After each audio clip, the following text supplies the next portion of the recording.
యుద్ధ విమానాలు తయారు చేసే హిందుస్థాన్ ఏరోనాటిక్స్ నే బోల్తా కొట్టించింది హైదరాబాద్ కి చెందిన ఓ సంస్థ. దీంతో ఆ సంస్థ సీఈఓపై ఫిర్యాదు చేశారు హెచ్ఏఎల్ అధికారులు.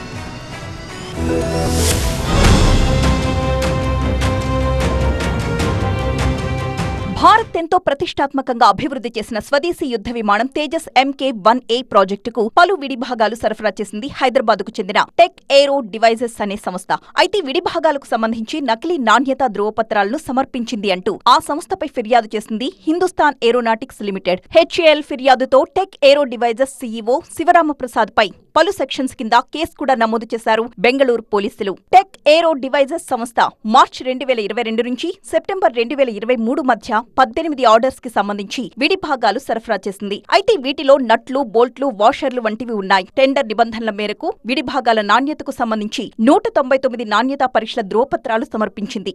అయితే నాణ్యతా ధృవీకరణ తనిఖీల్లో భాగంగా విడిభాగాల దృఢత్వం, break load, non destructive testing, microstructure తదితర పరీక్షల ఒరిజినల్ పత్రాలు అందచేయాలని టెక్ ఏరో డివైజెస్ ని కోరింది.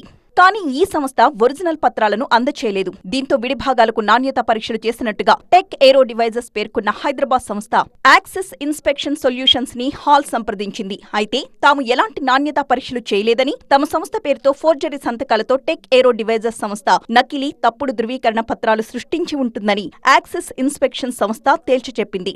దీనిపై చర్యలు చేపట్టిన హాల్ టెక్ ఏరో డివైజెస్ సంస్థకు నోటీసులు కూడా జారీ చేసింది. పూర్తి స్థాయిలో అంతర్గత విచారణ జరిపి న్యాయ నిపుణుల సలహా తీసుకుని వారం క్రితమే ఏరోస్పేస్ డివైజెస్ సంస్థపై క్రిమినల్ కేసు కూడా పెట్టింది.